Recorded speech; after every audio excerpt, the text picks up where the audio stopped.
अगर आपको ये वीडियो अच्छा लगे तो लाइक और सब्सक्राइब करते रहना। चलो चलते हैं वीडियो की ओर। एक बार हजरत ख्वाजा मोइनुद्दीन चिश्ती रहमतुल्लाह अलैहि इस्लाम का पैगाम फैलाने की नीयत से अपने कुछ मुरीदों के साथ अजमेर शरीफ के एक स्थान पर तशरीफ लाए। जिस मुकाम पर हजरत ख्वाजा मोइनुद्दीन चिश्ती रहमतुल्लाह अलैहि ने क़याम किया, वहां के करीब ही एक बड़ा तालाब था जिसे स्थानीय हिंदू लोग अनासागर कहते थे। उस दौर में इस तालाब की वुसात और पवित्रता के कारण हिंदू समाज में इसका बहुत एहतराम किया जाता था। उनका यह अकीदा था कि जो शख्स दिन भर गुनाह करने के बाद इस तालाब में गौस्ल करता है, उसके तमाम गुनाह धुल जाते हैं। इसी वजह से वे इस तालाब को हमेशा दियों से सजाए रखते थे। कहा जाता है कि इस तालाब में हर रात दिए जलाने के लिए तकरीबन 3 मन तेल की जरूरत होती थी। तालाब की पवित्रता के कारण वहां सभी हिंदुओं को दाखिल होने की इजाजत नहीं थी। सिर्फ आला तबके के ब्राह्मण ही वहां गौस्ल कर सकते थे और तालाब के पानी को छू सकते थे। उनका यह मानना था कि अगर ब्राह्मणों के अलावा कोई और तालाब के पानी को छू ले तो पानी नापाक हो जाएगा। हजरत ख्वाजा मोइनुद्दीन चिश्ती रहमतुल्लाह अलैहि और उनके मुरीद लंबे सफर से थके हुए थे। कुछ देर आराम फरमाने के बाद जब नमाज का वक्त हुआ तो ख्वाजा मोइनुद्दीन चिश्ती रहमतुल्लाह अलैहि ने हजरत बख्तियार काकी रहमतुल्लाह अलैहि को अजान देने का हुक्म दिया। हुक्म पाकर हजरत बख्तियार काकी रहमतुल्लाह अलैहि ने अजान देना शुरू किया। उस वक्त हिंदुस्तान में तौहीद का पैगाम और अजान के अल्फाज किसी ने नहीं सुने थे।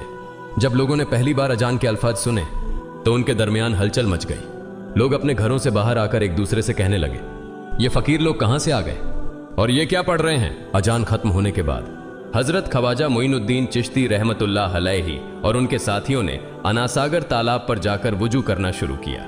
जब हिंदू पुजारियों ने देखा कि एक अजनबी दरवेश उनके मखसूस तालाब का इस्तेमाल कर रहा है तो उनके दिल में गुस्से की आग भड़क उठी। एक पुजारी बोला, यह दरवेश कहां से आ गया? बिना हमारी इजाजत के इसने हमारे पाक तालाब को हाथ लगा दिया। हम इस तालाब को कितना मुकद्दस मानते हैं और इन मुसाफिरों ने इसे नापाक कर दिया है। इसका कोई हल निकालना ही होगा। इसके बाद हजरत ख्वाजा मोइनुद्दीन चिश्ती रहमतुल्लाह अलैहि ने तमाम साथियों के साथ मिलकर जमात के साथ नमाज अदा की। लोग ये मंजर देखने लगे और कहने लगे, ये तो कोई अजीब फकीर है।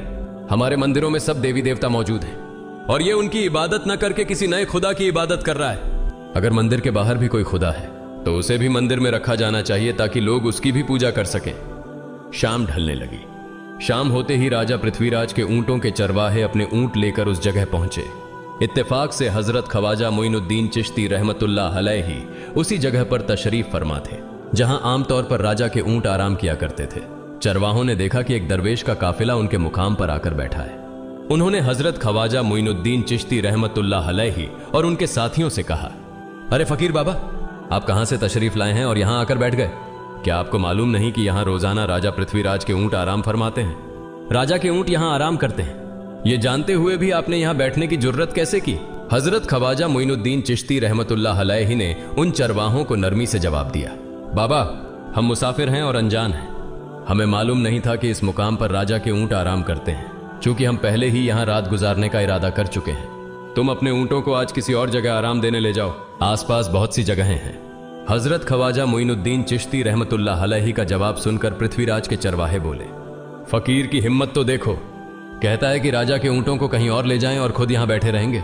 फकीर बाबा, यह तो हरगिज मुमकिन नहीं है। राजा के ऊंट अपने ही मुकाम पर बैठेंगे। यह कहकर चरवाहों ने हजरत ख्वाजा मोइनुद्दीन चिश्ती रहमतुल्लाह अलैहि और उनके साथियों को वहां से उठाने के लिए दुर्व्यवहार करना शुरू कर दिया। हजरत ख्वाजा मोइनुद्दीन चिश्ती रहमतुल्लाह अलैहि बहुत ही सरल स्वभाव के थे। जब उन्होंने देखा कि चरवाहे दुर्व्यवहार कर रहे हैं तो उन्होंने बख्तियार काकी रहमतुल्लाह अलैहि से कहा, बख्तियार, हम यहां बैठकर क्या करेंगे? जब राजा के ऊंटों को यहीं बैठाना है तो रहने दो, ऊंट यहीं बैठे, हम यहां से जा रहे हैं।